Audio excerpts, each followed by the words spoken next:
ಹಸಿ ಬಟಾಣಿ ಕಾಳುಗಳು ಪ್ರತಿಯೊಬ್ಬರಿಗೂ ಇಷ್ಟವಾಗುತ್ತವೆ.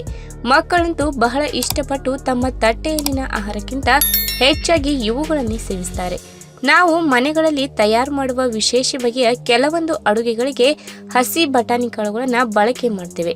ಚಪಾತಿ ಜೊತೆ ಸಾಗು ಮಾಡಲು, ಮಟರ್ ಪನ್ನೀರ್ ಮಾಡಲು, ಮಟರ್ ಪರೋಟ, ಪಲಾವ್ ಎಲ್ಲದಕ್ಕೂ ಬಟಾಣಿ ಇದ್ದರೇನೆ ರುಚಿ ಸಿಗುವುದು. ಮ್ಯಾಂಗನೀಸ್, ವಿಟಮಿನ್ ಸಿ ಮತ್ತು ವಿಟಮಿನ್ ಕೆಗಳ ಒಳ್ಳೆಯತನದಿಂದ ಸಮೃದ್ಧವಾದ ಹಸಿರು ಬಟಾಣಿಗಳು ಯಾವುದೇ ಆರೋಗ್ಯಕರ ಆಹಾರಕ್ಕೆ ಅತ್ಯುತ್ತಮ ಸೇರ್ಪಡೆಯಾಗಿ ಎದ್ದು ಕಾಣುತ್ತವೆ. ಇನ್ನು ಬಟಾಣಿ ಕಾಳುಗಳನ್ನು ಅದರ ಸಿಪ್ಪೆಯಿಂದ ತೆಗೆದು ಹಸಿ ಮತ್ತು ತಾಜಾವಾಗಿ ತಿಂದರೆ ಅದು ಅತ್ಯುತ್ತಮವಾಗಿರುವುದು. ಇದರಿಂದ ನಿಮಗೆ ಹಲವಾರು ರೀತಿಯ ಆರೋಗ್ಯ ಲಾಭಗಳನ್ನು ಉಂಟು ಮಾಡುವುದು. ಇದರ ಹೊರತಾಗಿ ಇದರಲ್ಲಿ ವಿಟಮಿನ್ಗಳು, ಖನಿಜಾಂಶಗಳು, ಆಂಟಿ ಆಕ್ಸಿಡೆಂಟ್ಗಳು ಮಾತ್ರವಲ್ಲದೆ ಬಟಾಣಿ ಕಾಳಿನಲ್ಲಿ ಪ್ರೋಟೀನ್ ಮತ್ತು ನಾರಿನಾಂಶವಿದೆ. ಇದು ದೇಹಕ್ಕೆ ಅಮೂಲ್ಯವಾದ ಪೋಷಕಾಂಶಗಳನ್ನು ನೀಡುವುದು. ಆದರೆ ಬಟಾಣಿ ಸೇವನೆಯಿಂದ ಹಲವು ಅಡ್ಡ ಪರಿಣಾಮಗಳು ಕೂಡ ಉಂಟಾಗಲಿವೆ. ಹಾಗಾದ್ರೆ ಅವುಗಳು ಯಾವುವು ಎಂಬುದನ್ನ ಇವತ್ತಿನ ವಿಡಿಯೋ ಮುಖಾಂತರ ತಿಳಿದುಕೊಳ್ಳೋಣ. ಅದಕ್ಕಿಂತ ಮುಂಚೆ ನೀವಿನ್ನು ನನ್ನ ಚಾನಲ್ಗೆ ಸಬ್ಸ್ಕ್ರೈಬ್ ಆಗಿಲ್ಲ ಅಂದ್ರೆ ಪ್ಲೀಸ್ ಸಬ್ಸ್ಕ್ರೈಬ್ ಮಾಡ್ಕೊಳ್ಳಿ. ಹಾಗೆ ಪಕ್ಕದಲ್ಲಿ ಇರುವಂತಹ ಬೆಲ್ ಐಕಾನ್ ಕ್ಲಿಕ್ ಮಾಡಿ. ಹಸಿ ಬಟಾಣಿ ಕಾಳುಗಳಲ್ಲಿ ಕಡಿಮೆ ಪ್ರಮಾಣದ ಕೊಬ್ಬಿನ ಅಂಶ ಮತ್ತು ಕ್ಯಾಲೋರಿ ಅಂಶಗಳು ಸಿಗುತ್ತವೆ ಮತ್ತು ನಾರಿನಾಂಶ ಸಹ ಇದರಲ್ಲಿ ಇರುವುದರಿಂದ ನಿಮ್ಮ ದೇಹದ ತೂಕವನ್ನ ಕಡಿಮೆ ಮಾಡುವಲ್ಲಿ ಅತ್ಯುತ್ತಮ ಪಾತ್ರ ವಹಿಸುತ್ತದೆ.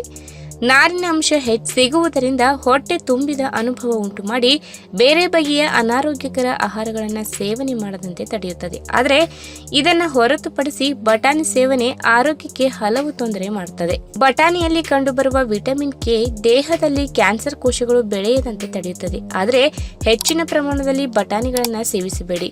ಹೆಚ್ಚಿನ ಪ್ರಮಾಣದ ಹಸಿರು ಬಟಾಣಿ ದೇಹದಲ್ಲಿ ವಿಟಮಿನ್ ಕೆ ಮಟ್ಟವನ್ನು ಹೆಚ್ಚಿಸುತ್ತದೆ. ಇದು ರಕ್ತವನ್ನ ತೆಳುಗೊಳಿಸುತ್ತದೆ ಮತ್ತು ಪ್ಲೇಟ್ಲೆಟ್ ಸಂಖ್ಯೆಯನ್ನು ಕಡಿಮೆ ಮಾಡುತ್ತದೆ. ಈ ಕಾರಣದಿಂದಾಗಿ ಗಾಯವು ಗುಣವಾಗಲು ಹೆಚ್ಚು ಸಮಯ ತೆಗೆದುಕೊಳ್ಳುತ್ತದೆ.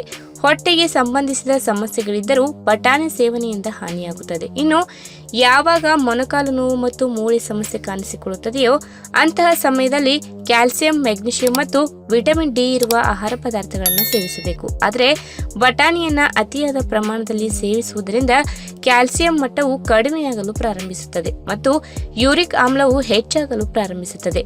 ಹೆಚ್ಚಿದ ಯೂರಿಕ್ ಆಮ್ಲವು ಕೀಲು ನೋವಿಗೆ ಕಾರಣವಾಗಬಹುದು. ಬಟಾಣಿಯನ್ನ ಹೆಚ್ಚಿನ ಪ್ರಮಾಣದಲ್ಲಿ ಸೇವಿಸುವುದರಿಂದ ಮೂಳೆಗಳು ದುರ್ಬಲಗೊಳ್ಳುತ್ತವೆ. ಇನ್ನು ಹಸಿರು ಬಟಾಣಿ ತಿನ್ನುವುದರಿಂದ ದೇಹದ ಕೊಬ್ಬು ಹೆಚ್ಚಾಗುತ್ತದೆ. ಇದು ಪ್ರೋಟೀನ್ ಮತ್ತು ಫೈಬರ್ನ ಉತ್ತಮ ಮೂಲವಾಗಿದೆ. ಆದರೆ ಬಟಾಣಿಗಳನ್ನ ಅತಿಯಾಗಿ ಸೇವಿಸುವುದರಿಂದ ನಿಮಗೆ ಹಾನಿಯಾಗುತ್ತದೆ. ಇನ್ನು ಶರೀರಕ್ಕೆ ಪೋಷಕಾಂಶಗಳು ಲಭಿಸುವುದಿಲ್ಲ. ಬಟಾಣಿಯನ್ನ ಹೆಚ್ಚಿನ ಪ್ರಮಾಣದಲ್ಲಿ ಸೇವಿಸುವುದರಿಂದ ದೇಹಕ್ಕೆ ಪೋಷಕಾಂಶಗಳು ಸಿಗುವುದಿಲ್ಲ. ಬಟಾಣಿಯಲ್ಲಿರುವ ಫ್ಲೈಟಿಕ್ ಆಮ್ಲ ಮತ್ತು ಲ್ಯಾಕ್ಟಿನ್ಗಳು ಪೋಷಕಾಂಶಗಳ ಹೀರಿಕೊಳ್ಳುವಿಕೆಗೆ ಅಡ್ಡಿಪಡಿಸುತ್ತವೆ. ಇನ್ನು ಬಟಾಣಿಗಳ ಅತಿಯಾದ ಸೇವನೆಯು ಹೊಟ್ಟೆ ನೋವು ಮತ್ತು ಉಬ್ಬುವಿಕೆಗೆ ಕಾರಣವಾಗಬಹುದು. ಇದರಿಂದ ಗ್ಯಾಸ್ ಸಮಸ್ಯೆ ಉಂಟಾಗುತ್ತದೆ.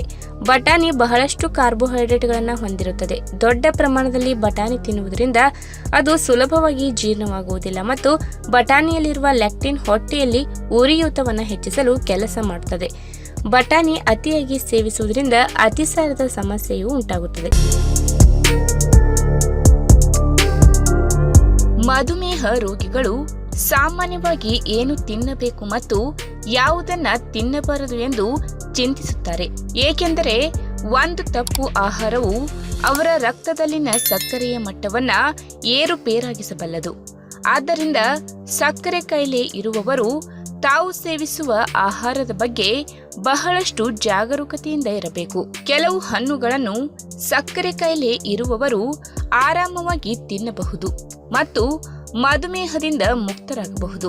ಅವುಗಳಲ್ಲಿ ನೇರಳೆ ಹಣ್ಣು ಕೂಡ ಒಂದು. ಹಾಗಾದ್ರೆ ನೇರಳೆ ಹಣ್ಣು ಮಧುಮೇಹಿಗಳಿಗೆ ಯಾವೆಲ್ಲ ರೀತಿಯಲ್ಲಿ ಸಹಾಯಕವಾಗಲಿದೆ ಎಂಬುದನ್ನ ಇವತ್ತಿನ ವಿಡಿಯೋ ಮುಖಾಂತರ ತಿಳಿದುಕೊಳ್ಳೋಣ. ಅದಕ್ಕಿಂತ ಮುಂಚೆ ನೀವಿನ್ನು ನನ್ನ ಚಾನಲ್ಗೆ ಸಬ್ಸ್ಕ್ರೈಬ್ ಆಗಿಲ್ಲ ಅಂದ್ರೆ ಪ್ಲೀಸ್ ಸಬ್ಸ್ಕ್ರೈಬ್ ಮಾಡ್ಕೊಳ್ಳಿ. ಹಾಗೆ ಪಕ್ಕದಲ್ಲೇ ಇರುವಂತಹ ಬೆಲ್ ಐಕಾನ್ ಕ್ಲಿಕ್ ಮಾಡಿ. ಬೇಸಿಗೆ ಮತ್ತು ಮಳೆಗಾಲದಲ್ಲಿ ಸಿಗುವ ನೇರಳೆ ಹಣ್ಣನ್ನ ತಿನ್ನುವ ಮೂಲಕವೂ ಮಧುಮೇಹವನ್ನ ನಿಯಂತ್ರಿಸಬಹುದು. ಇದು ಅತ್ಯುತ್ತಮ ಮಧುಮೇಹ ಆಹಾರವಾಗಿದೆ. ಇದು ರಕ್ತದಲ್ಲಿನ ಸಕ್ಕರೆಯನ್ನ ನಿಯಂತ್ರಿಸುತ್ತದೆ ಎಂದು ಅನೇಕ ಸಂಶೋಧನೆಗಳಲ್ಲಿ ಕಂಡುಬಂದಿದೆ. ಇದನ್ನ ಸರಿಯಾಗಿ ತಿನ್ನುವುದರಿಂದ ಮಧುಮೇಹವನ್ನ ನಿಯಂತ್ರಣದಲ್ಲಿ ಇಡಬಹುದು. ಇನ್ನು ಪೌಷ್ಟಿಕ ತಜ್ಞರ ಪ್ರಕಾರ ನೇರಳೆ ಹಣ್ಣು ಕಡಿಮೆ ಗ್ಲೈಸೆಮಿಕ್ ಇಂಡೆಕ್ಸ್ ಹೊಂದಿರುವ ಆಹಾರವಾಗಿದೆ. ಇದು ರಕ್ತದಲ್ಲಿನ ಸಕ್ಕರೆ ಮಟ್ಟವನ್ನು ಸಾಮಾನ್ಯಗೊಳಿಸುತ್ತದೆ. ಅಷ್ಟೇ ಅಲ್ಲದೆ ಇನ್ಸುಲಿನ್ ಸೂಕ್ಷ್ಮತೆಯನ್ನ ಹೆಚ್ಚಿಸುವ ಸಂಯುಕ್ತಗಳನ್ನ ಹೊಂದಿರುತ್ತದೆ. ಇದರಿಂದಾಗಿ ದೇಹವು ಈ ಹಾರ್ಮೋನ್ ಅನ್ನ ಉತ್ತಮವಾಗಿ ಬಳಸಿಕೊಳ್ಳುತ್ತದೆ. ಇನ್ನು ಮಧುಮೇಹ ಮತ್ತು ಅಧಿಕ ರಕ್ತದ ಸಕ್ಕರೆಯ ಲಕ್ಷಣಗಳು ಎಂದರೆ ರಾತ್ರಿಯಲ್ಲಿ ಪದೇ ಪದೇ ಮೂತ್ರ ವಿಸರ್ಜನೆ, ಹೆಚ್ಚಿದ ಬಾಯಾರಿಕೆ, ಅನಗತ್ಯ ತೂಕ ನಷ್ಟ, ಹಸಿವು, ದೃಷ್ಟಿ ಮಂಜಾಗುವುದು, ಕೈಕಾಲುಗಳ ಮರಗಟ್ಟುವಿಕೆ, ವಾಸಿಯಾಗದ ಗಾಯಗಳು ಇತ್ಯಾದಿ ಮಧುಮೇಹದ ಲಕ್ಷಣಗಳಾಗಿವೆ. ಇನ್ನು ನೇರಳೆ ಹಣ್ಣು ತುಂಬಾ ಕಡಿಮೆ ಕ್ಯಾಲೋರಿಗಳನ್ನ ಹೊಂದಿದೆ ಮತ್ತು ಅದರಲ್ಲಿ ಬಹಳಷ್ಟು ಫೈಬರ್ ಇದೆ. ಇದರಿಂದಾಗಿ ಇದು ತೂಕ ಇಳಿಸಲು ಉತ್ತಮ ಆಹಾರವಾಗಿದೆ.